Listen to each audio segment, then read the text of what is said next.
Riders, fans, I'm under the impression that there is a considerable amount of athletes here in motocross and supercross and just off-road in general that use performance-enhancing drugs. What chance does a privateer have? Welcome to Silver Crown. What do you say to a factory ride? And this isn't a dock on the sport. I know I've been labeled as the guy that's just talks shit all the time and there has nothing that's constructive to say. Well, I say that. I'm just talking about things that are just plain and simple. And yeah, this is my speculation. And I'm under the impression that if you're not one to do it, somebody else is going to do it. Because it's really not against the rules outside of competition because there is no whereabouts program. Guys do not get tested during the off season. They could dope to the moon to get ready for the season and there's no repercussions. They will get tested once during the season, a select number of riders. And we had a whole scenario go down at the FIM WADA Australian World Supercross round, and Ken Roczen's agent actually said that there are performance supplements that you use when the athlete is out of competition. And there's a lot of stuff that's legal or IV stuff that's illegal that you wouldn't normally use during competition because it's considered performance enhancing, right? And I'm on the realm of a lot of this stuff is used for recovery because if you're into the sport of motocross, you know that the sport rides you hard and puts you away wet, especially when you get injured because the injuries are so substantial that it takes a long time to recover. So if there is a drug out there, HGH or some sort of steroid that will help you turn a 6-month to a year recovery into 2 months, like how many times have you heard stories about guys tearing their ACL that usually should take 6 months to a year and they're back on the bike stronger than ever at 2 months? I have torn my ACL and under no substances tried to ride and get back at 2 months, and it was scary as hell. I was nowhere near ready for it. Absolutely. But if there's a substance that could help me during recovery, why not take it? And our sport is so small compared to other sports. We don't have the money to pay for these whereabout programs. And yeah, USADA has one, but it's expensive, and we're not in USADA anymore. The reason why I'm kind of making this video is because partially to kind of tell you that, hey, I think a lot of guys use stuff during the off season that they might not use during the on competition, and there probably is some guys that still use stuff during competition, right? It's just plain and simple. If you're not going to be the one doing it, somebody else is going to do it because it's all about your best finishes. And we know that riders that win championships, even in the 250 class, might not potentially have a ride in the 450 class. You're only as good as your last race. Once your stock is hot, that's why you need to take advantage of it. When people are asking for you, you need to do it. Hence, why did Ken Roczen do this free agent thing and just explode all over the internet when it came to riding all these different bikes? We live in a world of clickbait, plain and simple, and it's followed by money. Again, this is not docking the sport. It's just saying that we're not there yet. So the riders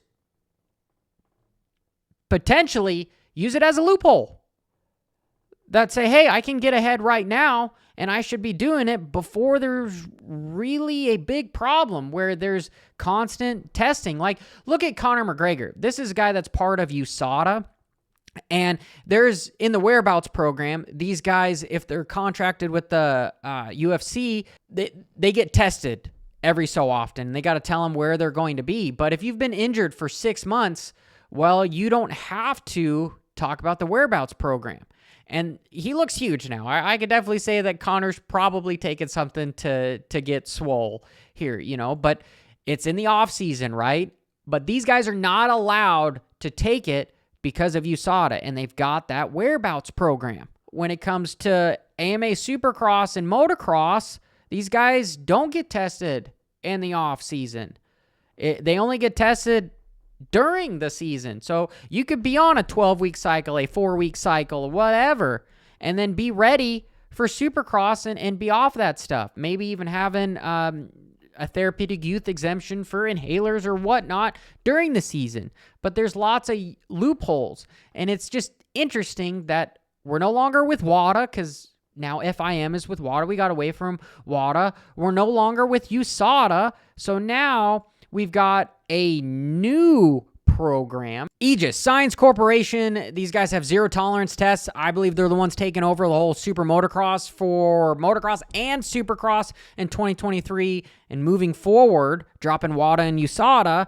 Do these guys have a whereabouts program? I can't find anything on their website. When I call in, I get just a toll number, no, wait on hold, that sort of thing. So I'm asking the sport, are they going to pay for a whereabouts program? Are these guys even capable of doing a whereabouts program? And a whereabouts program is expensive. As the sport gets bigger, which it will, and I hope it's going to, especially with the World Supercross stuff, it's going to get harder and harder to cheat with substance abuses. And truthfully, there's a stigma out there when it comes to performance-enhancing drugs, like all your hard work and shit doesn't amount to anything because you're all of a sudden now a cheater. And we look at a lot of superheroes that we look up to, Superman movies, Batman movies, Thor, Marvel movies, and The Rock, right? We all think that these guys are 50 years old and they're jacked because they're just phenoms when it comes to genetics. Yeah, they might be better off than a typical person with genetics, but they're definitely taking stuff, and it's not considered cheating because they're doing it for a role, a movie, right? But in sports, it's a little bit different because your paycheck is based upon how well you do. So there's just this negative stigma here, and I think a lot of the drug use is used for recovery. Absolutely, that's what EPO is used. You can push harder, Anabolic steroids are used to gain strength so that you're stronger on the bike. It's less harsh on your system during the activity, but long term, it has a negative repercussion on your body. But there's an argument there. And again, I'm only making this video to just point out the obvious. That there's a sincere loophole right here when it comes to drug testing. Plain and simple. Are these guys going to help close it? I hope so. But when it comes to a new program, these guys say they've been doing it for a long time, for protecting athletes over 20 years. I've just never heard of them. I've heard of USADA and I've heard of WADA, but I've never heard of Aegis before, right? Anyway, this is Johnny Effin Hopper. I want you to join the conversation below. Until next time, keep it WFO. Brawl!